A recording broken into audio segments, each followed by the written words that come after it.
Friends, welcome to our channel. दोस्तों, जैसा कि आपको पता है कि पहले हम बात कर चुके हैं types function of operating system.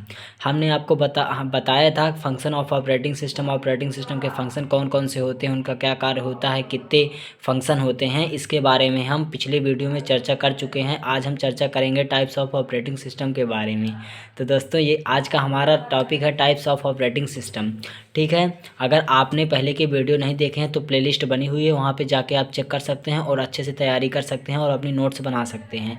तो आज हम टाइप्स ऑफ ऑपरेटिंग सिस्टम में सबसे पहला टाइप्स देखेंगे बैच ऑपरेटिंग सिस्टम। क्या होता है बैच ऑपरेटिंग सिस्टम, आइए देखते हैं।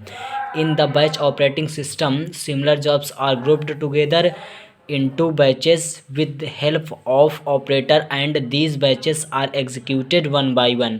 मीन्स दोस्तों, इसमें कई सारे यूज़र होते हैं, कई सारी जॉब्स होती हैं जिनको एक ऑपरेटर सिमिलर जॉब्स जो होती हैं उनको एक अलग जॉब में, अलग बैच में, और जो सिमिलर जॉब्स होती हैं उनको एक अलग बैच में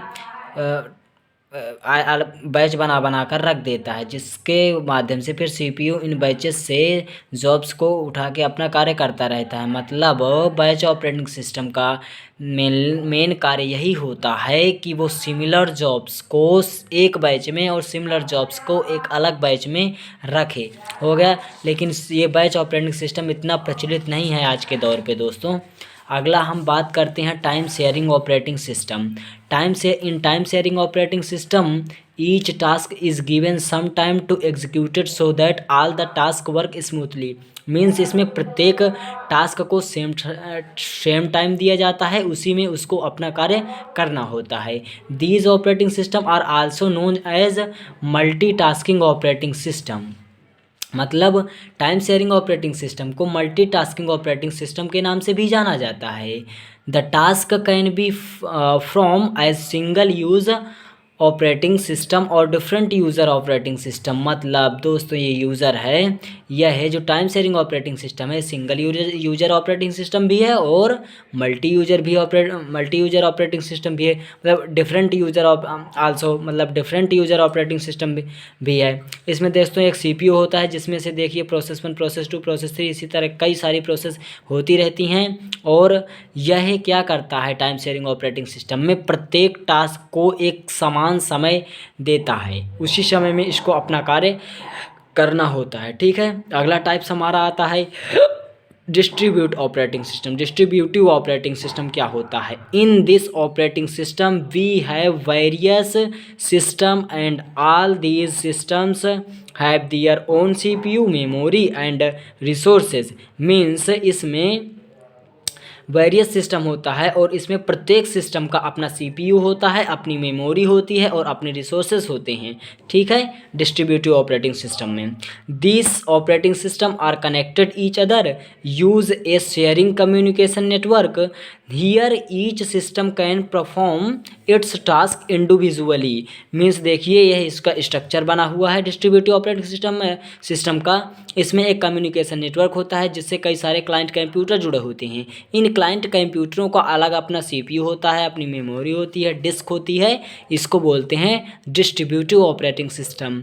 ठीक है, इसी को अब फिर इसके आगे हम आते हैं, चौथे नंबर पर है network operating system.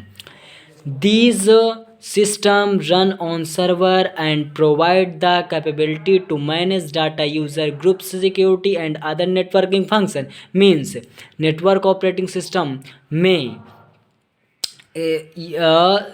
Run on server, मतलब नेटवर्क ऑपरेटिंग सिस्टम सर्वर पर रन करते हैं और प्रोवाइड्स द कैपेबिलिटी, और कैपेबिलिटी प्रोवाइड्स कराते हैं, मैनेजेस डाटा यूज़र ग्रुप्स, मतलब देखो डेटा यूज़र की, ग्रुप्स की, सिक्योरिटी की और अदर नेटवर्किंग फंक्शन की ये फैसिलिटी प्रोवाइड कराते हैं नेटवर्क ऑपरेटिंग सिस्टम। ठीक है, और फिर इसके बाद आता है these types of operating system allow share access of file, printers, security application and other networking function are a small private network.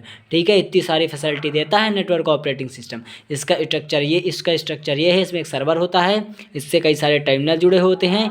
ये है नेटवर्क ऑपरेटिंग सिस्टम का स्ट्रक्चर। इसके बाद आता है हमारा सबसे आखिरी और types of operating system, real time operating system. ठीक है, रियल टाइम ऑपरेटिंग सिस्टम क्या होता है? In the real time operating system some specific task should